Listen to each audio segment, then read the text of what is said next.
మనము లాస్ట్ వీడియోలో చతుర్భుజాల యొక్క లక్షణాలు తెలుసుకున్నాం. అయితే వాటి మీద కొన్ని ఎగ్జాంపుల్స్ నెక్స్ట్ ఎక్సర్సైజ్ ఇచ్చాడు, అది చూద్దాం. ఇక్కడ 5th ఎగ్జాంపుల్ ఏమి ఇచ్చాడంటే సమాంతర చతుర్భుజం PQRS పరిధి కనుక్కోవడానికి ఇచ్చాడు. పక్కన ఒక సమాంతర చతుర్భుజం ఇచ్చాడు, దాని యొక్క పరిధి కనుక్కోమన్నాడు. ఈ భుజం 12 సెంటీమీటర్లు ఇచ్చాడు, ఈ భుజం 7 సెంటీమీటర్లు ఇచ్చాడు. మనకి పరిధి అంటే ముందు తెలియాలి. పరిధి అంటే అర్థం ఏంటంటే ఆ పటం యొక్క చుట్టుకొలతని మనం పరిధి అంటాం. ఓకే, మనకి ఇక్కడ PQRS చతుర్భుజం యొక్క పరిధి కనుక్కోమని. అయితే మనం నేర్చుకున్న చతుర్భుజం యొక్క లక్షణాలన్నింటినీ అప్లై చేసుకోవాలి సమాంతర చతుర్భుజం దీనికి. ఇక్కడ చూడండి, దీని యొక్క పరిధి కనుక్కోవాలంటే 4 భుజాలు కలపాలి. ఓకే, ఈ 4 భుజాలు కలపాలంటే మనకి ఈ 2 భుజాలు ఇచ్చాడు, ఈ 2 భుజాలు తెలియాలి. మనకి సమాంతర చతుర్భుజంలో ఎదురు భుజాలు ఏ విధంగా ఉంటాయి? సమాంతరంగా మరియు సమానంగా ఉంటాయి. అంటే ఈ 2 సమాంతరంగా ఉంటే సమానంగా ఉంటాయి, ఈ 2 సమాంతరంగా ఉంటే సమానంగా ఉంటాయి. అయితే ఇది 12 కాబట్టి ఇది కూడా 12 అవుతుంది, ఇది 7 కాబట్టి ఇది కూడా 7 అవుతుంది. ఓకే, ఇప్పుడు దీని యొక్క పరిధి కావాలంటే ఏం చేయాలి? 4 భుజాలు కలపాలి. అంటే 12 + 7 + 12 + 7. Okay, 12 + 7 19, 19 + 19 38 centimetres. అయితే ఇక్కడ గుర్తుపెట్టుకోవాల్సిన ఇంకో విషయం ఏంటంటే మన ప్రమాణాలను కూడా గుర్తుపెట్టుకోవాలి. మనకి ఏం చేస్తారంటే ఈ PQRS చతుర్భుజం సమాంతర చతుర్భుజం యొక్క చుట్టుకొలత ఎంతని అడిగిస్తాడు. మనం ఏం చేస్తాం? 4 భుజాలు కలిపిస్తాం, బాగానే ఉంది. సో ఫస్ట్ ఆప్షన్ ఏమి ఇస్తాడంటే 38 చదరపు సెంటీమీటర్లు ఇస్తాడు. చుట్టుకొలత ఎప్పుడు కూడా మన ఇక్కడ ప్రమాణాలు ఏ ప్రమాణాల్లో ఇస్తే అది కూడా అదే ప్రమాణాల్లో ఉంటుంది. కానీ వైశాల్యం అయితే స్క్వేర్స్ లో ఉంటుంది. అంటే సెంటీమీటర్స్ ఇస్తే సెంటీమీటర్ స్క్వేర్, అంటే చదరపు సెంటీమీటర్ లేదా సెంటీమీటర్ స్క్వేర్ అవుతుంది. అలా కాకుండా మనకి చుట్టుకొలత అడిగినప్పుడు ఇది సెంటీమీటర్లో ఇస్తే అది కూడా సెంటీమీటర్లోనే ఉంటుంది. కాబట్టి దీని యొక్క పరిధి అంటే 38 సెంటీమీటర్లు. 38 చదరపు సెంటీమీటర్లు ఇస్తే అది రాంగ్. చూసుకోవాలి. మనకి అడేం అడిగాడు? పరిధి అడిగాడు, వైశాల్యం అడిగాడు. పరిధి అయితే అవే ప్రమాణంలో రాసుకోవాలి, వైశాల్యం అయితే దాని యొక్క స్క్వేర్లో రాసుకోవాలి. సెంటీమీటర్ స్క్వేర్ అని ఇస్తాడు లేదా చదరపు సెంటీమీటర్ అని ఇస్తాడు. ఓకే, నెక్స్ట్ 6th ఎగ్జాంపుల్ చూడండి.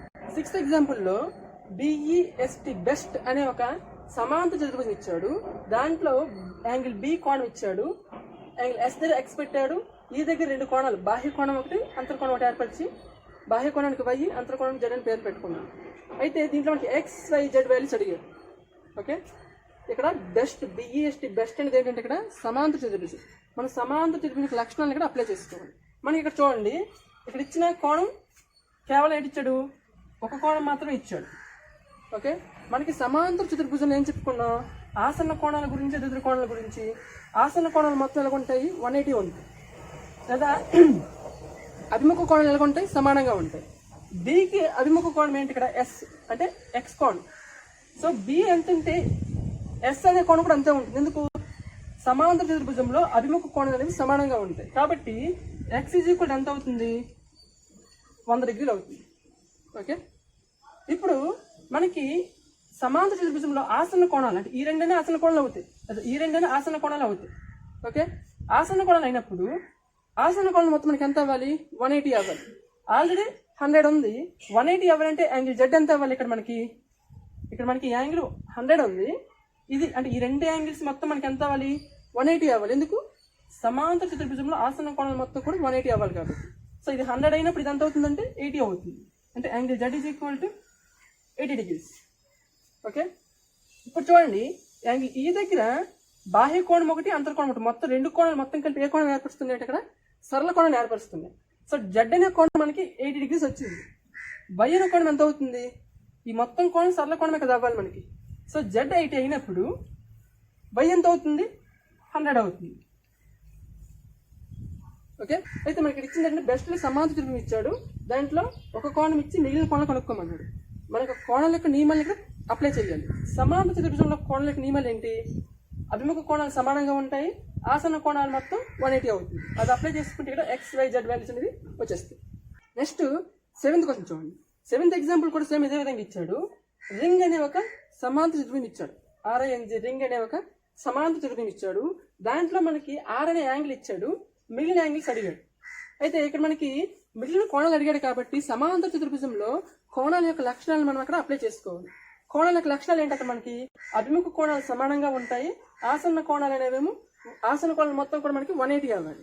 సో ఇక్కడ మనకి యాంగిల్ R కి అభిముఖ కోణం ఏంటి? యాంగిల్ ఎన్.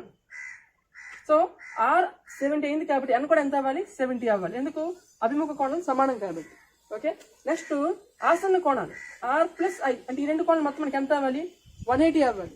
ఇక్కడ 70 ఉంది, 180 అవ్వాలంటే ఇంకా రిమైనింగ్ ఎంత కావాలి మనకి? 110 కావాలి. కాబట్టి యాంగిల్ ఐ అనేది ఎంత అవుతుందంటే 110 అవుతుంది. ఓకే, ఇప్పుడు మనకి యాంగిల్ ఐకి యాంగిల్ జి అనేది ఏ కోణం అవుతుంది? ఆసన్న కోణం అవుతుందా, అభిముఖ కోణం అవుతుందా? అభిముఖ కోణం అవుతుంది.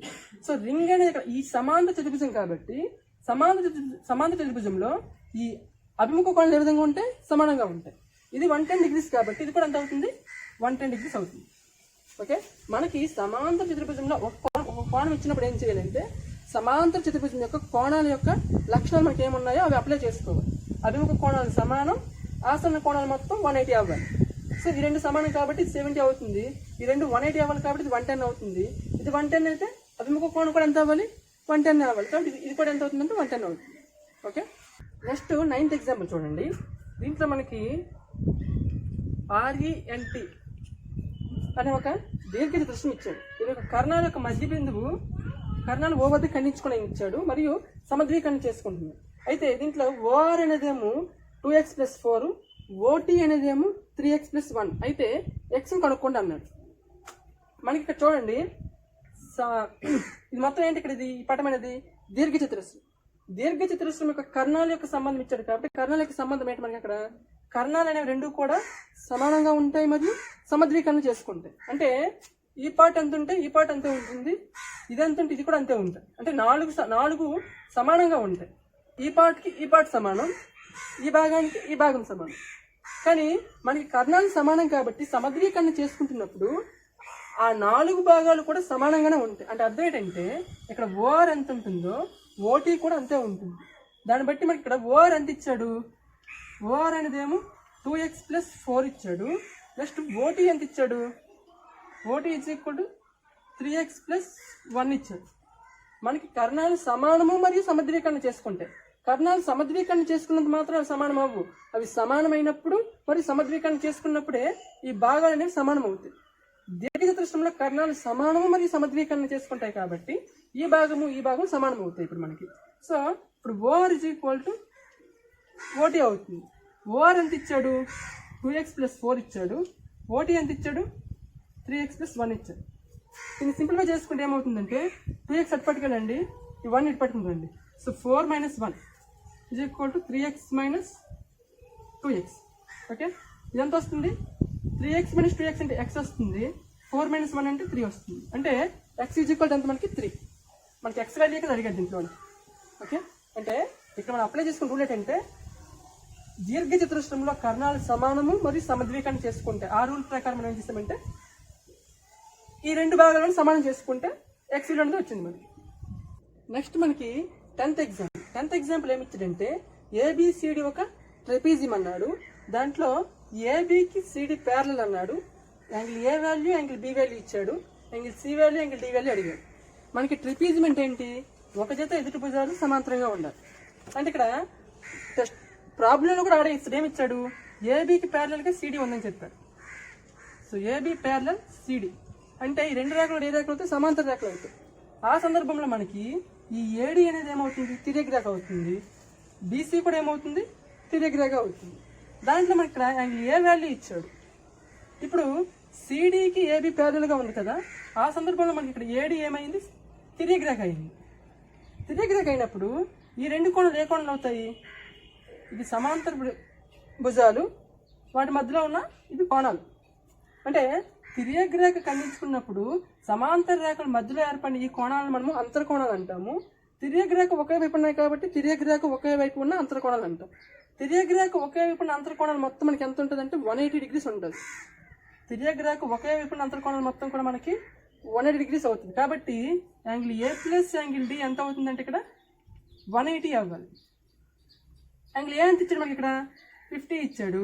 యాంగిల్ ఈ మనం కనుక్కోవాలి కాబట్టి ఇది కూడా 180కి ఈక్వల్ చేసుకుంటే, so angle D is equal ఏమవుతుంది? ఇప్పుడు ఈ +50 అవుతుంది వెళ్తే -50 అవుతుంది కాబట్టి 180 - 50 అంటే angle D is equal to 130 degrees. అంటే డి వాల్యూ 130 degrees వస్తుంది. ఓకే, నెక్స్ట్ మనకి ఇంకేమి ఇచ్చాడు? యాంగిల్ సి వాల్యూ కట్టాలి. యాంగిల్ సి వాల్యూ కావాలంటే ఇక్కడ ఏబికి సిడి ప్యారల్గా ఉన్నప్పుడు సిబి రేఖ, సిబి భుజం లేదా బీసీ భుజం ఏమవుతుంది? తిర్యక్ రేఖ అవుతుంది. తిర్యక్ రేఖ అయినప్పుడు ఈ రెండు కోణాలు ఏ కోణాలు అవుతాయి? ఆ రెండు కోణాలు కూడా ఏమవుతాయి అంటే తిర్యక్ రేఖ ఒకే వైపు ఉన్న అంతర్కోణాలు అవుతాయి. కాబట్టి తిర్యక్ రేఖకు ఒకే వైపు ఉండే అంతర్కోణాలు మొత్తం మనకి ఎంత అవ్వాలి? 180 degrees అవ్వాలి. కాబట్టి angle B plus angle C equal ఎంత అవుతుంది? 180 degrees అవుతుంది. అప్పుడు యాంగిల్ బి వల్ల మనకి ఎంత ఇచ్చాడు? 70 ఇచ్చాడు. So 70 plus angle C is equal to 180. అయితే మనకి సి కావాలి కదా, ఈ 70 ఒక పట్టుకెళ్ళిపోతే ఏమవుతుంది? Angle C is equal to 180 minus 70. Okay, angle C value ఎంత వస్తుంది మనకి? ఇక్కడ 110 degrees వస్తుంది. మనకి ఇక్కడ ట్రెపీజియంలో ఒక జత ఎదుటి భుజాలు సమాంతరం అనే నియమాన్ని అప్లై చేసుకుంటే ఇవి తిర్యక్ రేఖలు అవుతాయి. ఈ కోణాలు ఏ కోణాలు అవుతుంటే తిర్యక్ రేఖ ఒకే వైపు ఉండే అంతర్కోణాలు అవుతాయి. తిర్యక్ రేఖ ఒకే వైపు ఉండే అంతర్కోణాలు మొత్తం 180 degrees ఫార్ములా మనం ఇక్కడ అప్లై చేసుకుంటే ఈ యాంగిల్స్ అనేవి వచ్చేస్తాయి మనకి. ఓకే, 11th ఎగ్జాంపుల్ ఏమిచ్చాడంటే సమాంతర చతుర్భుజంలో రెండు ఆసన్న కోణాలు 3:2 నిష్పత్తిలో ఉంటే ఆ కోణాలను కనుక్కోండి అన్నాడు. ఒక సమాంతర చతుర్భుజంలో రెండు ఆసన్న కోణాలు అంటే పక్కపక్కన ఈ కోణాలు లేదా ఈ కోణాలను తీసుకోవచ్చు. మనం ఏ విధంగా ఉన్నాయి? 3:2 నిష్పత్తిలో ఉన్నాయి. 3:2 నిష్పత్తిలో ఉంటే ఈ కోణాల విలువలు కనుక్కోమన్నాడు. మనకి ఇది సమాంతర చతుర్భుజం కాబట్టి ఇక్కడ మనం ఒకటి అప్లై చేసుకోవాలి. ఏంటి అప్లై చేసుకోవాలి? ఆసన్న కోణాలు జత మొత్తం ఎంత అవుతుంది మనకి? ఇక్కడ 180 degrees అవుతుంది. సమాంతర చతుర్భుజంలో ఆసన్న కోణాల జత మొత్తం కూడా 180 degrees అవుతుంది. మనకి కోణాల నిష్పత్తి ఇచ్చాడు, భాగాల్లో ఇచ్చాడు. అది మనం దాన్ని కోణాల్లో మార్చుకుంటే ఒక కోణం 3x అవుతుంది, ఇంకొక కోణం 2x అవుతుంది. ఇది నిష్పత్తిలో ఇచ్చింది. మనం కోణాల్లోకి మార్చుకుంటే అంటే మనం x అని చరరాశితో గుణిస్తే అదేమవుతుంది? ఇది ఒక కోణం 3x అవుతుంది, ఇంకొక కోణం 2x అవుతుంది. ఇప్పుడు 3x అనేది ఒక కోణం, 2x అనేది ఒక కోణం. రెండు కూడా ఏ కోణాలు? ఆసన్న కోణాలు. ఆ సందర్భంలో మనకి ఈ రెండు ఆసన్న కోణాలు మొత్తం చేస్తే ఏమొస్తుంది మనకి? 180 degrees వస్తుంది. ఓకే, 3x అనేది ఒక కోణం, 2x అనేది ఒక కోణం. ఆ రెండు కోణాలు కూడా ఆసన్న కోణాలు అన్నాడు కాబట్టి ఆ రెండింటి మొత్తం మనకి ఎంత అవ్వాలి? 180 degrees అవ్వాలి. ఎందుకు? ఇది ఒక సమాంతర చతుర్భుజం కాబట్టి. సమాంతర చతుర్భుజంలో ఆసన్న కోణాలు మొత్తం కూడా మనకి 180 degrees అవ్వాలి. ఇప్పుడు మనకి 3x plus 2x అంటే ఎంత అవుతుంది? 5x అవుతుంది. 5x is equal to 180 degrees. X is equal to 180 by 5. So x is equal to 36 degrees. 5 1s are 5 3s are 15, 3 0 5 6. అంటే మనకి x విలువ ఎంత వచ్చింది? 36 వచ్చింది. అయితే మనకి ఇక్కడ x విలువ అడగలేదు, ఏమన్నాడు? ఈ కోణాలు అడిగాడు. దాంట్లో ఒక కోణం ఏమనుకున్నాం? 3x అనుకున్నాం కదా. సో అంటే 3 into x బదులు ఎంత రాయాలి? 36 రాయాలి. సో సింప్లిఫై చేసుకుంటే ఎంత వస్తుంది మనకి? ఇక్కడ 108 వస్తుంది. నెక్స్ట్ ఇంకొక కోణం ఏమనుకున్నాం? 2x అనుకున్నాం కదా. సో అంటే 2 into 36 అంటే ఎంత వస్తుంది?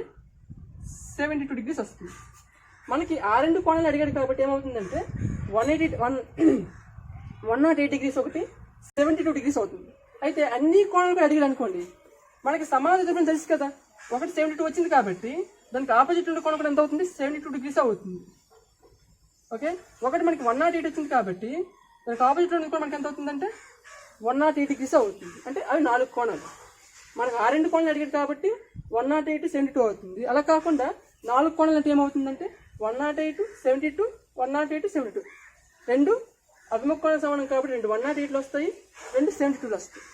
ఓకే, 12 మనకి ఏమి ఇచ్చాడంటే RICE అనే ఒక సమచతుర్భుజం ఇచ్చాడు. సమచతుర్భుజం అర్థం ఏంటంటే రాంబస్ అని అర్థం. సో రాంబస్ ఇచ్చాడు. దాంట్లో మనకి ఇక్కడ ఆ రెండు కర్ణాలు ఐఈ నెక్స్ట్ ఆర్సి అనే రెండు కర్ణాలు ఓ వద్ద ఖండించుకున్నప్పుడు ఈ కర్ణంలో సగభాగం 5 ఇచ్చాడు, ఈ కర్ణంలో సగభాగం 12 ఇచ్చాడు.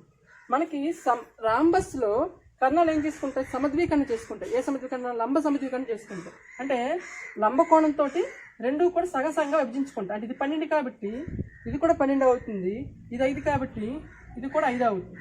అయితే మనకేం అడిగేట ప్రాబ్లంలోనా ఓఈ ఓఆర్ కట్టమన్నారు. సో ఇది 5 కాబట్టి ఓఈ కూడా 5 అవుతుంది, ఇది 12 కాబట్టి ఇది కూడా 12 అవుతుంది, ఓఆర్ కూడా.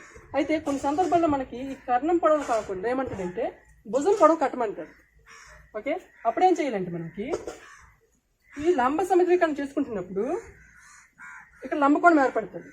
అప్పుడు దీనికి ఇదేమవుతుంది? భుజం ఇక్కడ కర్ణం అవుతుంది. కర్ణం అయినప్పుడు దీని విలువ 5 ఇచ్చాడు, దీని విలువ 12 ఇచ్చాడు. ఈ కర్ణ విలువ కట్టొచ్చు కదా మనము పైథాగరస్ థియరీ ఉపయోగించి, పైథాగరస్ త్రికోణం ఉపయోగించి మనకు చేయొచ్చు. అప్పుడు కర్ణం విలువ ఎంత వస్తుందంటే 13 వస్తుంది. అంటే ఈ రాంబస్ యొక్క భుజం పొడవు ఎంత అవుతుందంటే 13 సెంటీమీటర్లు అవుతుంది. మనకి అక్కడ ప్రాబ్లంలో భుజం కట్టమని చెప్పలేదు, కానీ మనకేమన్నాడంటే ఒక కర్ణంలో సగభాగం ఇంకొక కర్ణంలో సగభాగం ఇచ్చి మిగిలిన సగభాగాలు కట్టమన్నాడు. ఇది 5 కాబట్టి ఇది 5 అవుతుంది, ఇది 12 కాబట్టి ఇది కూడా 12 అవుతుంది. ఎందుకు? సమద్వీకరణ చేసుకుంటాయి కాబట్టి.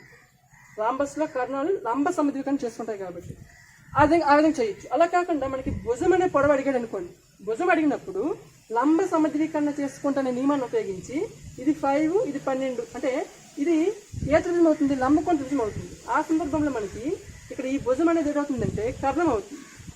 సో కర్ణము స్క్వేర్ ఈజ్ ఈక్వల్ టు ఈ భుజము స్క్వేర్ ప్లస్ ఈ భుజము స్క్వేర్ చేసినట్లయితే మనకి ఈ భుజం పొడవు అనేది వచ్చేస్తుంది, కర్ణం పొడవు అనేది వచ్చేస్తుంది. ఆ కర్ణం పొడవే మనకి కావాల్సిన రాంబస్ యొక్క భుజం పొడవు అవుతుంది. మనకి ఇక్కడ ఇది 13 ఎలాగొచ్చిందంటే ఇది లంబకోణ త్రిభుజం కదా, సో ఇదేమవుతుంది? కర్ణం అవుతుంది. సో కర్ణము స్క్వేర్ ఈజ్ ఈక్వల్ టు ఏమవ్వాలి మనకి? భుజము స్క్వేర్ ప్లస్ భుజము స్క్వేర్ అవ్వాలి. ఓకే, దాంట్లో మనకి కర్ణం అంటే ఇక్కడ కర్ణం అంటే భుజమే కదా, ఆ భుజం మనకు కావాలి. దాంట్లో ఈ భుజము తెలిసింది, ఈ భుజము తెలిసింది. ఈ భుజం అంటే ఇక్కడ 12 స్క్వేర్, ఈ భుజము 5 స్క్వేర్. 12 స్క్వేర్ అంటే అంత 144 ప్లస్ 5 స్క్వేర్ అంటే 25. ఇది కర్ణము స్క్వేర్ ఈజ్ ఈక్వల్ అంటే ఏంటి? ఇక్కడ ఇది భుజం కర్ణము స్క్వేర్ అంటే ఇది కావాల్సిన భుజం పొడవు అర్థం. ఓకే, ఇప్పుడు మనకి భుజం కావాలి కాబట్టి ఈ స్క్వేర్ అందులో పట్టుకెళ్ళిపోతే కర్ణము ఈజ్ ఈక్వల్ టు మొత్తం ఎంత వస్తుంది? స్క్వేర్ అందులో కలిసి రూట్ అవుతుంది. 144 ప్లస్ 25 అంటే 169 అవుతుంది. 169 రూట్ ఎంత? 13. అంటే ఇక్కడ కర్ణం పొడవు ఎంత వచ్చింది? 13 వచ్చింది. కర్ణం అంటే ఏంటి? ఇక్కడ భుజమే కదా, కాబట్టి ఈ భుజం పొడవు ఎంత అవుతుందంటే 13 అవుతుంది. ఇది ఎప్పుడు మనకి ఆ కర్ణాల్లో సగభాగాలు ఇచ్చి భుజం కట్టమన్నప్పుడు. మనకి ఈ ప్రాబ్లంలో భుజం అయితే కట్టమని లేదు, కానీ ఎక్స్ప్లెయిన్ చేశాను భుజంలో కట్టలేదు. చూడండి ఒకసారి, మనకి చతుర్భుజాల్లో అభ్యాసం 2 చూడండి. అభ్యాసం 2లో మనకి ఫస్ట్ రామంలో కొన్ని సత్యాసత్యాలు ఇచ్చాడు. దీని మీద కూడా మన క్వశ్చన్స్ అడుగుతాడు. ఏ విధంగా అంటే క్రింది వాటిలో సత్యమైనది ఏది లేదు, అసత్యమైనది ఏదని అడుగుతుంటాడు. అయితే మనకి ఈ స్ట్రెచర్ చెప్పుకున్నాం లాస్ట్ వీడియోలో. ఈ స్ట్రెచర్ కానీ గుర్తున్నట్లయితే ఇప్పుడు అడిగే క్వశ్చన్ కూడా ఆన్సర్ అనేది గుర్తుపెట్టచ్చు. ఇక్కడ చూడండి, దీర్ఘ చతురస్రాలన్నీ చతురస్రాలు అవుతాయని అన్నాడు. ఫస్ట్ది దీర్ఘ చతురస్రాలన్నీ చతురస్రాలు అవుతాయి అన్నాడు. మనం చెప్పుకున్నాం దీర్ఘ చతురస్రాల నుంచి పుట్టిందే చతురస్రం. దీని యొక్క లక్షణాలు దీనికి ఉంటాయి, కానీ దీని యొక్క లక్షణాలు దీనికి ఉండవు. అంటే అర్థం ఏంటంటే చతురస్రాలన్నీ దీర్ఘ చతురస్రాలు అవుతాయి, కానీ మనకి ఇక్కడ ఏమన్నాడు? ఇక్కడ దీర్ఘ చతురస్రాలన్నీ చతురస్రాలు అవుతాయి అని అన్నాడు. కాబట్టి ఫస్ట్ వన్ ఏంటంటే అసత్యం. ఓకే, సెకండ్ వన్ చూడండి, సమచతుర్భుజాలన్నీ సమాంతర చతుర్భుజాలు అన్నాడు. సమచతుర్భుజం అంటే ఏంటి? రాంబస్. ఈ రాంబస్లన్నీ సమాంతర చతుర్భుజాలు అవుతాయని అన్నాడు. మనకి సమాంతర చతుర్భుజం నుంచి పుట్టిందే రాంబస్. అంటే దీని యొక్క లక్షణాలన్నీ దీనికి ఉంటాయి. అంటే అర్థం ఏంటి? ఇది కూడా ఒక సమాంతర చతుర్భుజం అవుతుందని అర్థం. దీని లక్షణాలు దీనికి ఉంటాయి కాబట్టి ఇది కూడా ఒక సమాంతర చతుర్భుజం అవుతుందనేసి అర్థం. అంటే అర్థం ఏంటంటే రాంబస్లన్నీ కూడా సమాంతర చతుర్భుజాలు అవుతాయి. అంటే రెండోది ఏంటంటే రెండోది సత్యం. మీకు ముందే చెప్పాను, ఏం చెప్పాను? ఈ స్ట్రెచర్ గుర్తున్నట్లయితే మనకి ఏంటంటే కింద నుంచి పైకి చూసుకోవడమే.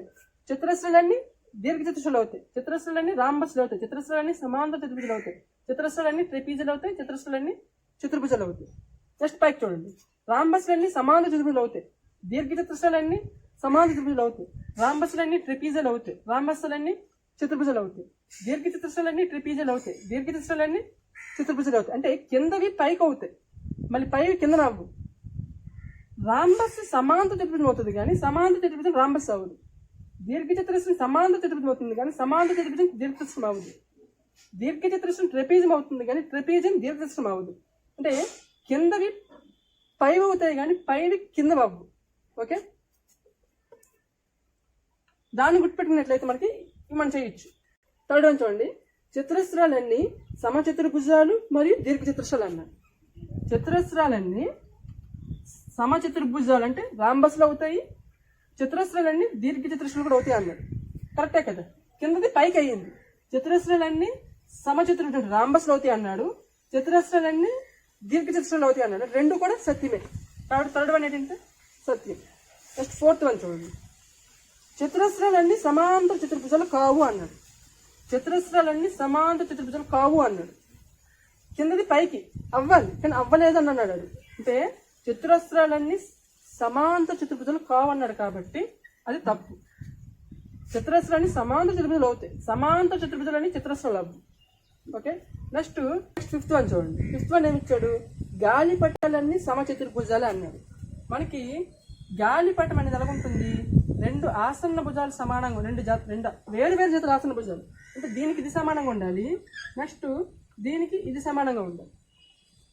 ఈ గాలిపటాలన్నీ సమచతుర్భుజాలు అవుతాయి అన్నాడు. సమచతుర్భుజం అంటే ఏంటి? ఇక్కడ రాంబస్లు అవుతాయి అన్నాడు. రాంబస్లో 4 భుజాలు సమానం, దీంట్లో 2 వేరు వేరు జతల భుజాలు సమానం. కాబట్టి ఇక్కడ రాంబస్ అనేది మనకి గాలిపటం అవ్వచ్చు, కానీ గాలిపటం అనేది ఏమో రాంబస్ అవ్వదు.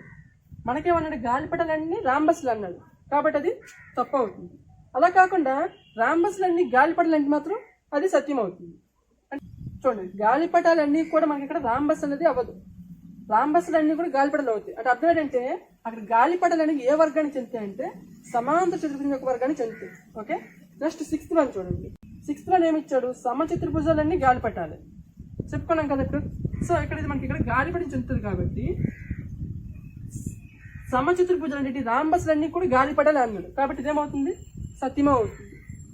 నెక్స్ట్ సమాంతర చతుర్భుజాలన్నీ ట్రెపీజియాలు, సమాంతర చతుర్భుజాలన్నీ కూడా ట్రెపీజియాలు అన్నాడు. సమాంతర చతుర్భుజాలు ఎక్కడ ఉన్నాయి? మనకి ఇక్కడ ఉన్నాయి. ఇవన్నీ కూడా ట్రెపీజియాలు అని అడిగాడు. ట్రెపీజ్ నుంచి పుట్టిందే కదా సమాంతర చతుర్భుజం, కాబట్టి ఇది కూడా ఏమవుతుంది? సత్యమే అవుతుంది. ట్రెపీజియం సమాంతర చతుర్భుజం అవ్వదు, కానీ సమాంతర చతుర్భుజం అనేది ట్రెపీజియం అవుతుంది. మనకు అక్కడ అదే ఇచ్చాడు కాబట్టి అది కూడా సత్యం అవుతుంది. నెక్స్ట్ 8th వన్ చూడండి. చతురస్రాలన్నీ ట్రెపీజియాలు, చతురస్రం ఇక్కడ ఉంది, ట్రెపీజియం ఇక్కడ ఉంది.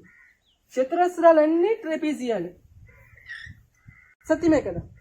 సో 8th వన్ సత్యం. మనకి ఇటువంటి సమ్స్ చేయాలంటే ఖచ్చితంగా మనకి ఆ ఆర్డర్ అనేది గుర్తుపెట్టుకుని ఉండాలి. చతుర్భుజము, ట్రెపీజియము, ట్రెపీజియం నుంచి పుట్టింది సమాంతర చతుర్భుజం, సమాంతర చతుర్భుజ వర్గానికి చెందిందే ఏంటి? గాలిపటం. సమాంతర చతుర్భుజం నుంచి పుట్టింది ఏంటి? మళ్ళీ ఇక్కడ రాంబస్సు, దీర్ఘ చతురస్రం. ఏ నుంచి పుట్టింది? చతురస్రం. ఇది గుర్తున్నట్లయితే వీటి యొక్క లక్షణాలు గుర్తుంటాయి, వీటి యొక్క కొలతలు గుర్తుంటాయి మనకి. ఓకే, 3rd వన్ చూడండి. ఏబిసిడి ఒక సమచతుర్భుజం, దాంట్లో యాంగిల్ సిబిఏ అంటే ఈ కోణం 40 degrees ఇచ్చిన మిగతా కోణం కనుక్కోమన్నాడు మనకి. ఇక్కడ ఏబిసిడి ఏంటి? కూడా సమచతుర్భుజం. సమచతుర్భుజం అంటే అర్థం ఏంటి? రాంబస్. రాంబస్లో మనకి ఏం చెప్పుకున్నాం? భుజాలు అనేవేమో సమాంతరంగా ఉంటాయి మరియు సమానంగా ఉంటాయి, 4 భుజాలు కూడా. కోణాలు పెట్టి చూసుకుంటే అభిముఖ కోణాలు సమానంగా ఉంటాయి, ఆసన్న కోణాలు మొత్తం కూడా 180 degrees అవుతుంది. ఓకే, ఇక్కడ యాంగిల్ బికి యాంగిల్ డి ఏ కోణం అవుతుంది? అభిముఖ కోణం అవుతుంది, ఎదురుగా ఉంది కాబట్టి. So angle B is equal మనకి ఎంత ఇచ్చాడు? 40 ఇచ్చాడు కాబట్టి యాంగిల్ డి ఈజ్ ఈక్వల్ ఎంత అవుతుంది? 40 అవుతుంది, ఎందుకంటే అభిముఖ కోణాలు సమానం కాబట్టి. నెక్స్ట్ రాంబస్లో మనకి భుజాలు అనేవి సమాంతరంగా ఉంటాయి కాబట్టి ఆసన్న కోణాలు అనేవి ఏ విధంగా ఉంటాయి? ఆసన్న కోణాలు 180 degrees అవుతాయి, ఎందుకంటే సమాంతర రేఖల మధ్య ఉండే ఈ తిర్యక్ రేఖ ఒకే వైపు ఉండే కోణాలు ఏ కోణాలు అవుతాయి అంటే తిర్యక్ రేఖ ఒకే వైపు ఉండే అంతర్ కోణాలు అవుతాయి. ఆ సందర్భంలో ఈ రెండింటి మొత్తం మనకి ఎంత అవ్వాలి? 180 degrees అవ్వాలి. ఓకే, ఇది 40 కాబట్టి 180 అవ్వాలంటే ఇది ఎంత అవ్వాలి? మనకి 140 degrees అవ్వాలి. అంటే యాంగిల్ సి కోణం ఎంత అయింది? మనకి 140 degrees అయ్యింది. ఓకే, ఇప్పుడు యాంగిల్ సికి యాంగిల్ ఏ కోణం అవుతుంది? ఎదురుగా ఉంది, ఎదురుగా ఉంది కాబట్టి ఏ కోణం అంటే అభిముఖ కోణం అవుతుంది. సో రాంబస్లో అభిముఖ కోణాలు ఏ విధంగా ఉంటాయి? మనకి ఇక్కడ సమానంగా ఉంటాయి. రాంబస్లోన, దీర్ఘ చతురస్రంలోన, చతురస్రంలోన, నెక్స్ట్ సమాంతర చతుర్భుజంలోన అభిముఖ కోణాలు ఏ విధంగా ఉంటాయి అంటే సమానంగా ఉంటాయి. సో దీనికి అభిముఖ కోణం కాబట్టి సమానంగా ఉంటుంది కాబట్టి యాంగిల్ సి 140 కాబట్టి యాంగిల్ ఏ కూడా 140 degrees అవుతుంది. సో మిగిలిన కోణాలు ఇవే మనకు అవుతుంది. అంటే మనకి పటం చదవడం అనేది రావాలి. మన జామెట్రీ పరంగా మనం ప్రాబ్లమ్స్ చేయాలంటే ఆడిచ్చిన పటాన్ని మనం కానీ చదవగలిగినట్లయితే దాన్ని మనము సాల్వ్ చేయొచ్చు. ఓకే, 4th వన్ చూడండి. ఒక సమాంతర చతుర్భుజంలో ఆసన్న కోణాలు x degrees 2x + 30 degrees అయినా సమాంతర చతుర్భుజంలోని అన్ని కోణాలను కనుక్కోమన్నాడు. మనకి ఇక్కడ ఏమి ఇచ్చాడంటే సమాంతర చతుర్భుజంలో ఆసన్న కోణాలు ఇచ్చాడు రెండు. ఒకటి ఏంటంటే x degrees అన్నాడు, ఇంకొకటేమో 2x + 30 degrees అన్నాడు.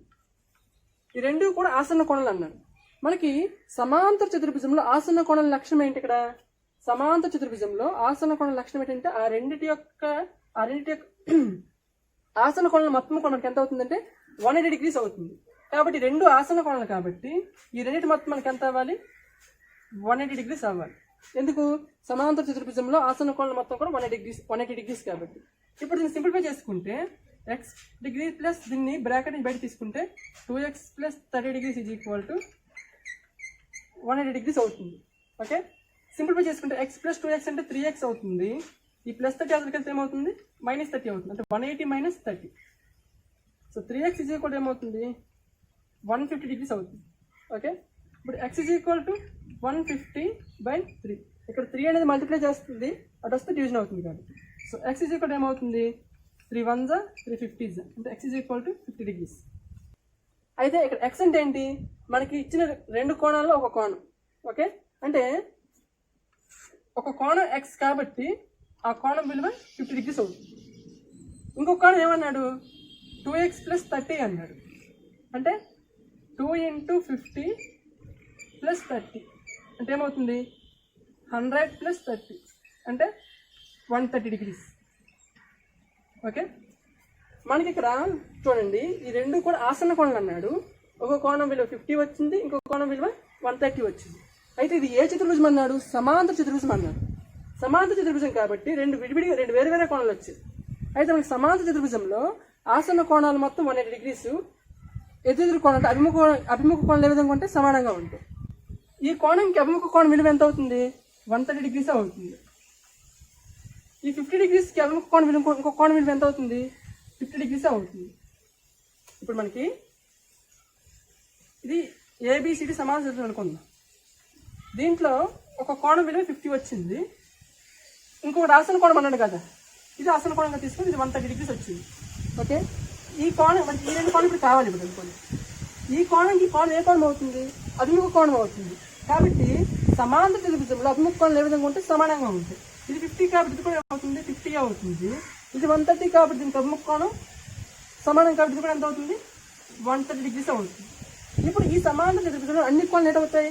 50 130 50 130 అంటే 4 కోణాలు 50 130 50 130 ఇవి 4 కోణాలు.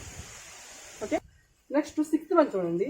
డిఏఎస్సి ఒక దీర్ఘ చతురస్రం. దీని కర్ణాలు O వద్ద సమద్వీకరణ చేసుకుంటాయి. OB is equal to 5x + 1, OE is equal to 2x + 4. అయితే ఎక్స్ని కనుక్కోండి అన్నారు. మన ఇక్కడ డిఈఎస్సి అనేది ఏంటంటే ఒక దీర్ఘ చతురస్రం. దీర్ఘ చతురస్రంలో కర్ణాల్లో సగభాగం ఇచ్చాడు. సో దీర్ఘ చతురస్రం కర్ణాల సంబంధించిన నియమాలు ఏంటి? మనకి కర్ణాలు రెండు సమానము మరియు సమద్వీకరణ చేసుకుంటాయి. అంటే ఫర్ ఎగ్జాంపుల్ ఈ దీర్ఘ చతురస్రం తీసుకోండి, దీంట్లో కర్ణాలు రెండు సమానం అని అనుకోండి. ఈ కర్ణం విలువ 10 అయితే ఈ కర్ణం విలువ కూడా ఏమవుతుంది? 10 అవుతుంది. మరి ఈ సమద్వీకరణ చేసుకుంటున్న అర్థం ఏంటి? కర్ణాలు రెండు సమానం కాబట్టి ఇది 10 అయితే ఇది 10 అవుతుంది. సమద్వీకరణ అర్థం ఏంటి? ఇది ఎంత ఉంటే ఇది అంతే ఉండదు. సో 10లో సగం కాబట్టి ఇది 5 అవుద్ది, ఇది 5 అవుద్ది. ఇది కూడా 10 కాబట్టి సమద్వీకరణ చేసుకుంటున్నాయి కాబట్టి ఇది 5 అవుద్ది, ఇది 5 అవుద్ది. అంటే అర్థం ఏంటంటే ఈ సగభాగాలన్నీ కూడా సమానంగా ఉంటాయి. ఇప్పుడు ఆ నియమం బట్టి ఇది దీర్ఘ చతురస్రంలో కర్ణాలు అంటే సమానం మరియు సమద్వీకరణ చేసుకుంటాయి. ఆ సందర్భంలో మనకి ఈ భాగం విలువిచ్చాడు, ఈ భాగం విలువిచ్చాడు. మనం ఇప్పుడు ఎక్స్ప్లెయిన్ చేసిన దాన్ని బట్టి ఏమవుద్ది? ఈ భాగం సమానం అవ్వాలి. కాబట్టి ఇక్కడ OB is equal to OE అవుతుంది. ఎందుకంటే కర్ణాలు సమానము మరియు సమద్వీకరణ చేసుకుంటాయి కాబట్టి. అప్పుడు 5x + 1 is equal to 2x + 4 వస్తుంది. ఓకే, ఈ 2x ఇటు పట్టుకొచ్చింది, 1 అటు పట్టుకెళ్ళండి. సో 5x - 2x అవుతుంది. ఇది అదరికి వెళ్తే 4 + 1 అదరికి వెళ్తే -1 అవుతుంది. ఇది +2x ఇటు వస్తే -2x అవుతుంది. So 3x is equal to 4 - 1 అంటే 3. Okay, 3x is equal to 3 అయితే x ఈజ్ ఈక్వల్ టు ఏమవుతుంది? 3/3 అంటే ఏమవుతుంది? 1 అవుతుంది. సో x విలువ ఎంత అయింది? 1. మనకి x విలువ కదా అడిగాడు. ఓకే, దీంట్లో మనకి నెక్స్ట్ 8th వన్ చూడండి. సమాంతర చతుర్భుజంలో రెండు ఆసన్న భుజాలు 5:3 నిష్పత్తిలో ఉన్నాయి. వాటి పరిధి 48 అయినా దాని భుజాలను కనుక్కోండి అన్నాడు. ఇక్కడ భుజాలు ఇచ్చాడు, ఆసన్న భుజాలు 5:3 నిష్పత్తిలో ఇచ్చాడు. నెక్స్ట్ ఏమన్నాడు? చుట్టుకొలత ఇచ్చాడు. ఎంత? 48 ఇచ్చాడు. చుట్టుకొలత పరిధి ఒకటేని ఎంత ఇచ్చాడు? 48 ఇచ్చాడు. అయితే మనకు భుజాల నిష్పత్తిలో ఇచ్చాడు కాబట్టి మనం దాన్ని చర్రాస్తో గుణించి భుజాల యొక్క కొలతలుగా మార్చుకుంటే ఇది 5x అవుతుంది, ఇది 3x అవుతుంది. అంటే ఒక భుజం పొడవు 5x, ఇంకొక భుజం పొడవు 3x. ఎందుకు? ఆసన భుజాలు కాబట్టి. ఓకే, ఇప్పుడు సమాంతర చతుర్భుజం అన్నాడు కాబట్టి ఇది 5x, ఇది కూడా ఏమవుతుంది? 5x అవుతుంది. ఇది 3x కాబట్టి ఇది కూడా ఏమవుతుంది? 3x అవుతుంది. మనకేం ఇచ్చాడు ఇంకక్కడ? ఆ సమాంతర చతుర్భుజం యొక్క పరిధి ఇచ్చాడు. అంటే 4 భుజాలు మొత్తమే కదా పరిధి అంటే 5x plus 3x plus 5x plus 3x. ఇప్పుడు ఈ 4 భుజాలు మొత్తమే కదా పరిధి అవుతుంది. పరిధి ఎంత ఇచ్చాడు మనకి ఇక్కడ? 48 ఇచ్చాడు. సో ఈ మొత్తం మనం సింప్లిఫై చేసుకుంటే 16x ఈజ్ ఈక్వల్ టు 48 అవుతుంది. So x is equal to 48/16. 16 1 16 3 so x is equal to 3 వచ్చింది. అయితే మనకి ఇక్కడ ఏం అడిగాడు? ఆ భుజాల పొడవలు అడిగాడు. సో ఒక భుజం పొడవు ఎంత? 5x కదా.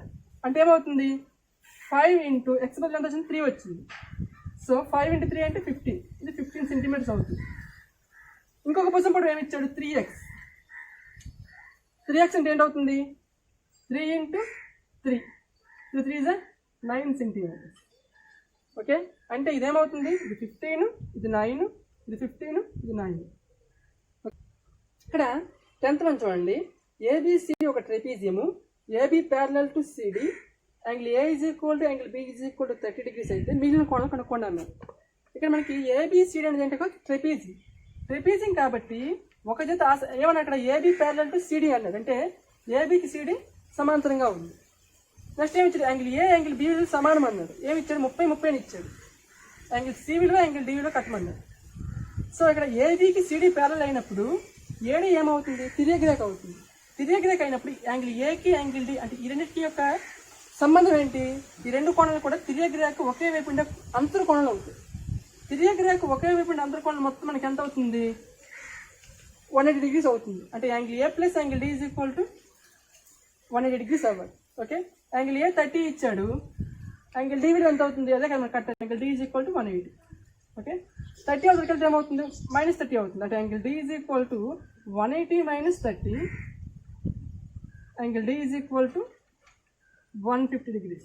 అంటే దీని విలువ 150 degrees అవుతుంది. నెక్స్ట్ సేమ్ అదే విధంగా ఏబికి సిడి ప్యారల్గా ఉన్నప్పుడు బీసీ కూడా ఏ రేఖ అవుతుంది? తిర్యక్ రేఖ అవుతుంది. తిర్యక్ రేఖ అయినప్పుడు బి ప్లస్ సి ఏ కోణంలో అవుతాయి?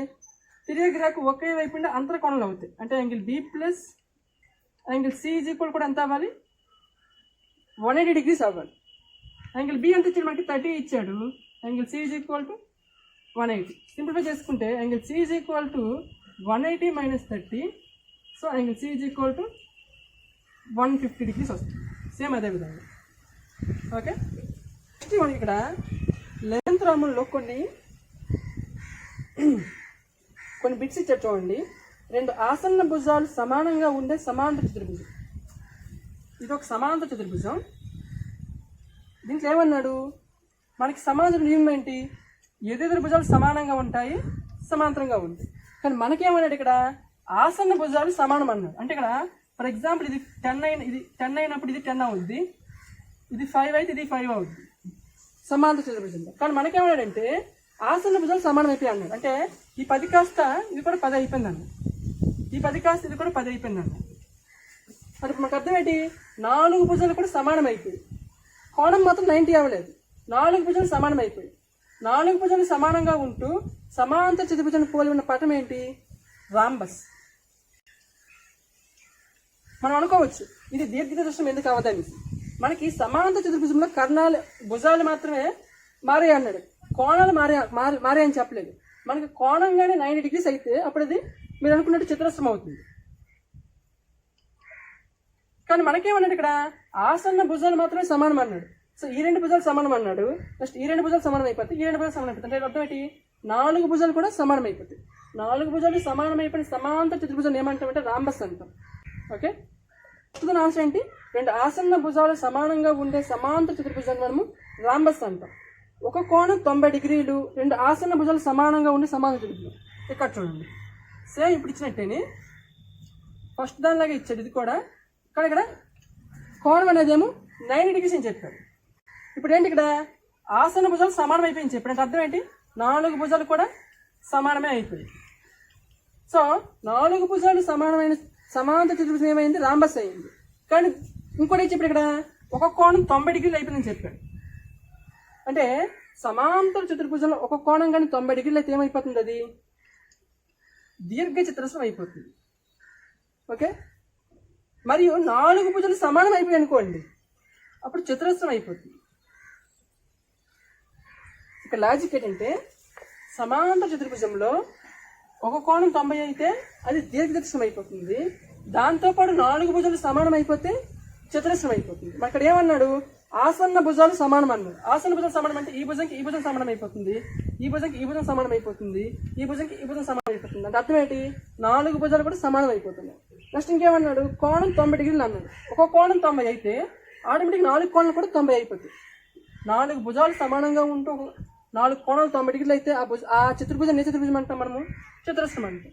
కాబట్టి దీనికి ఆన్సర్ ఏమవుతుందంటే చతురస్రం అవుతుంది. థర్డ్ ఏమిచ్చాడంటే ఏబిసిడి ఒక ట్రెపీజియం అన్నాడు, యాంగిల్ డిఎక్స్ అయిన యాంగిల్ ఏ విలువ అడిగాడు.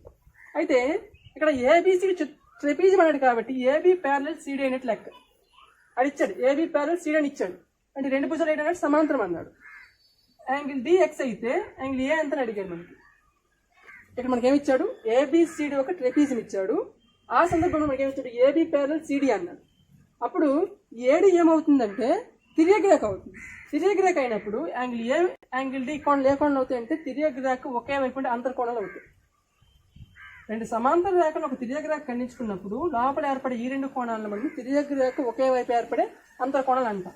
ఆ సందర్భంలో ఆ 2 కోణాలు మొత్తం మనకి ఎంత అవ్వాలి, 180 డిగ్రీస్ అవ్వాలి. ఎందుకు, తిర్యగ్రేఖ ఒకే వైపు ఉండే అంతర్కోణాలు మొత్తం కూడా మనకి 180 డిగ్రీస్ అవుతుంది కాబట్టి. యాంగిల్ ఏ మనకు తెలియదు, యాంగిల్ ఏ మనం కనుక్కోవాలి. యాంగిల్ డి మనకి ఎంత ఇచ్చాడు, x డిగ్రీస్ ఇచ్చాడు. Okay, angle A plus x is equal to 180 degrees అవుతుంది. మనకి యాంగిల్ ఏ కావాలి కాబట్టి యాంగిల్ ఏ ఈజ్ ఈక్వల్ ఏమవుతుంది, 180 మైనస్ x. అంటే 180 డిగ్రీస్ మనం x డిగ్రీస్ కానీ తీసినట్లయితే యాంగిల్ ఏ విలువ అనేది వచ్చేస్తుంది మనకి. ఎందుకంటే ఈ 2 కోణాలు కూడా తిర్యగ్రేఖ ఒకే వైపు ఉండే అంతర్కోణాలు అవుతాయి.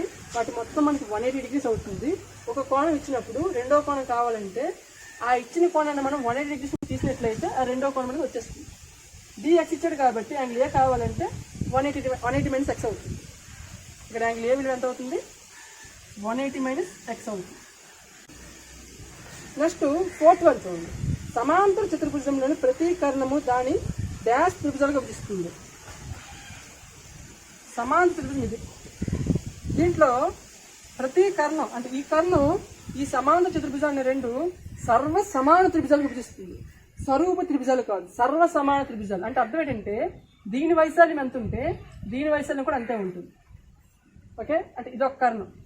సేమ్ అదేవిధంగా ఈ కర్ణం కాకుండా మనం ఈ కర్ణం తీసుకున్నట్లయినా సరే, ఈ కర్ణం కాకుండా ఈ కర్ణం తీసుకున్నట్లయినా సరే ఏమవుతుందంటే ఆ సమాంతర చతుర్భుజాన్ని 2 సర్వ సమాన త్రిభుజాలు విభజిస్తుంది. అంటే అర్థం ఏంటంటే సమాంతర చతుర్భుజంలో ప్రతి కర్ణం అంటే ఈ కర్ణం దృష్టి తీసుకున్న 2 త్రిభుజాలు ఏర్పడతాయి, ఈ కర్ణం దృష్టి తీసుకున్న 2 త్రిభుజాలు ఏర్పడతాయి. అంటే ప్రతి కర్ణం 2 సర్వ సమాన త్రిభుజాలుగా విభజిస్తుంది. ప్రతి కర్ణం కూడా 2 సర్వ సమాన త్రిభుజాలుగా విభజిస్తుంది. నెక్స్ట్ 5th వన్ చూడండి, ఇక్కడ మనకి ఏబిసిడి ఒక సమాంతర త్రిభుజం ఇచ్చాడు. దాంట్లో మనకి కర్ణాలు 2 కూడా ఖండించుకున్న బిందువు ఓ ఇచ్చాడు. ఓ నుంచి ఓఏ ఇచ్చాడు 5 సెంటీమీటర్స్. అయినా ఏసీ అడిగాడు. మనకి సమాంతర చతుర్భుజంలో కర్ణాలు ఏ విధంగా ఉంటాయి, సమానంగా ఉండవు కానీ సమద్వీకరణ చేసుకుంటాయి. అంటే అర్థం ఏంటంటే 2 వేరువేరుగా ఉంటాయి కొలతలతోటి, కానీ ఇవి మాత్రం సమద్వీకరణ అంటే సమాన భాగాలుగా విభజించుకుంటాయి. అంటే ఈ భాగం ఎంత ఉంటే ఇది అంతే ఉంటుంది, ఈ భాగం ఎంత ఉంటే ఇది అంతే ఉంటుంది. ఇది 5 కాబట్టి ఈ ఓసీ కూడా ఎంత అవుతుంది, 5 అవుతుంది. ఇక్కడ మనకేం అడిగాడు, ఏసీ అడిగాడు. ఏసీ అంటే అర్థం ఏంటి, ఈ భాగం ప్లస్ ఈ భాగమే కదా, ఇది 5 ప్లస్ ఇది 5 అంటే ఏసీ ఎంత అవుతుంది, 10 సెంటీమీటర్స్ అవుతుంది. ఏసీ అంటే ఈ ఓఏ ఈ ఓసీ 2 కలిపితే కదా ఏసీ అవుతుంది. సో ఇది 5 ప్లస్ ఇది 5 మొత్తం కలిపితే 10 సెంటీమీటర్స్. కారణం ఏసీ పొడవు ఎంత అంటే 10 సెంటీమీటర్స్. నెక్స్ట్ 6th వన్ చూడండి, సమచతుర్భుజం ఏబిసిడిలో కర్ణాలు ఓ వద్ద ఖండించుకున్నాయి. ఏబిసిడి సమచతుర్భుజం. సమచతుర్భుజం అంటే ఏంటి, రాంబస్. ఎక్కడ ఖండించుకున్నాయి కర్ణాలు, దాంట్లో ఓ వద్ద ఖండించుకున్నాయి. ఆ సందర్భంలో యాంగిల్ ఏఓబి అంటే ఈ కోణం ఎంత అని అడిగాడు. మనకి సమచతుర్భుజంలో కర్ణాలు పరస్పరం ఏ విధంగా ఉంటాయి, లంబ సమద్వీకరణ చేసుకుంటాయి. అంటే అర్థం ఏంటంటే సమానంగా విభజించుకుంటాయి మరియు లంబ కోణంతో విభజించుకుంటాయి. అంటే ఇక్కడ కోణం ఎంత ఉంటుంది, ఇక్కడ 90 degrees ఉంటుంది. మనకే కోణం అడిగాడు ఇక్కడ యాంగిల్ ఏఓబి. యాంగిల్ ఏఓబి అంటే అర్థం ఏంటంటే మధ్యలో ఉండే కోణం ఏఓబి అంటే ఇది ఈ కోణం కావాలి మనకి. ఎంత అవుతుంది? 90 degrees అవుతుంది. ఎందుకంటే కర్ణాలు పరస్పరం లంబ సమద్వికరణ చేసుకుంటాయి కాబట్టి ఇక్కడ ఏర్పడి ఏ కోణమైనా సరే ఇది 90 అవుతుంది, ఇది 90 అవుతుంది, ఈ కిందకి 90 అవుతుంది, ఈ కింద కూడా 90 అవుతుంది. 7th వన్ చూడండి. ఏబిసిడి సమాంతర చతుర్భుజం అయితే angle A minus angle C dash degrees. ABCD సమాంతర చతుర్భుజం అన్నాడు. దాంట్లో angle A minus angle C విలువ అడిగాడు. మనకి ఇక్కడ యాంగిల్ ఏ యాంగిల్ సి ఏ కోణాలు అవుతాయి? అభిముఖ కోణాలు అవుతాయి జనరల్గా పటం పెట్టి తీసుకుంటే. కానీ సమాంతర చతుర్భుజంలో అభిముఖ కోణాలు ఏ విధంగా ఉంటాయి? సమానంగా ఉంటాయి. అంటే ఇది ఎక్స్ ఉంటే ఇది ఎక్సే ఉంటుంది. అప్పుడు angle A minus angle C అంటే ఏమవుతుంది? ఎక్స్ మైనస్ ఎక్స్ అంటే ఏమవుతుంది? 0 degrees అవుతుంది. ఓకే, సమాంతర చతుర్భుజంలో angle A minus angle C విలువ అడిగినప్పుడు ఈ రెండు కూడా ఏ కోణాలు అవుతాయి? అభిముఖ కోణాలు అవుతాయి. అభిముఖ కోణాలు అయినప్పుడు ఈ కోణంలో నుంచి ఈ కోణం తీస్తే ఏమొస్తుందంటే 0 degrees వస్తుంది. ఎందుకంటే అభిముఖ కోణాలు రెండు కూడా సమానం కాబట్టి. నెక్స్ట్ 8th వన్ చూడండి. ఏబిసిడి ఒక దీర్ఘచతురస్రము. దాంట్లో కర్ణం ఏసీ 10 సెంటీమీటర్లు అయినా బీడీ ఎంత? ఏసీ 10 సెంటీమీటర్లు అన్నాడు, బీడీ విలువ అడిగాడు. మనకి ఇక్కడ ఏబిసిడి అనేది ఏంటి? ఇక్కడ దీర్ఘచతురస్రం. దీర్ఘచతురస్రంలో ఒక కర్ణం పొడవు ఇచ్చాడు, ఇంకొక కర్ణం పొడవు అడిగాడు. అది కర్ణానికి కొన్ని సంబంధం అనేటువంటి దీర్ఘచతురస్రంలో రెండు కర్ణాలు కూడా సమానం. అంటే ఏసీ కర్ణం ఎంత ఉంటే బీడీ కర్ణం కూడా అంతే ఉంటుంది. మనకి ఏసీ కర్ణం 10 ఇచ్చినప్పుడు బీడీ కర్ణం ఎంత అవుతుంది? సో బీడీ కర్ణం కూడా 10 సెంటీమీటర్లు అవుతుంది. ఓకే, ఎందుకంటే కర్ణాలు సమానం కాబట్టి. ఇక్కడ చూడండి last one 9th one. ABCD చతురస్రంలో కర్ణం ఏసీ గీయబడింది, యాంగిల్ బిఏసి డాష్ డిగ్రీస్ అన్నాడు. ఈ చతురస్రంగా తీసుకున్నట్లయితే కర్ణం ఏసీ గీయబడింది అన్నాడు, బిఏసి విలువ అడిగాడు. మనకి జనరల్గా యాంగిల్ ఏ విలువ ఎంత ఉంటుంది? మొత్తం ఇది చతురస్రం కాబట్టి మొత్తం కోణం విలువ 90 degrees ఉంటుంది. ఇక్కడ ఇది 90, ఇది 90, ఇది 90, ఇది 90. ఓకే, ఇప్పుడు కర్ణం గీసిన సందర్భంలో ఈ కోణం ఏమవుతుందంటే సగభాగం అవుతుంది. అంటే 90 కాబట్టి ఇది 45 అవుతుంది, ఇది 45 అవుతుంది, ఇది 45 అవుతుంది, ఇది 45 అవుతుంది. ఓకే, అప్పుడు మనకి ఏమన్నాడు? BAC angle BAC angle BAC విలువ అడిగాడు కాబట్టి బిఏసి విలువ ఎంత అవుతుందంటే 45 degrees అవుతుంది. ఓకే, అయితే మనకి వీటి మీద బిట్లు పని చేసే అన్ని బిట్లు కూడా ఇంపార్టెంట్ బిట్లు. ఇవి రావాలంటే ఖచ్చితంగా మనకి వీటి యొక్క లక్షణాలు తెలిసి ఉండాలి. లాస్ట్ వీడియోలో మనం దీని యొక్క లక్షణాలు చెప్పుకున్నాం. ఒకసారి చాలా జాగ్రత్తగా వినండి, చాలా ఈజీగా ఉంటాయి.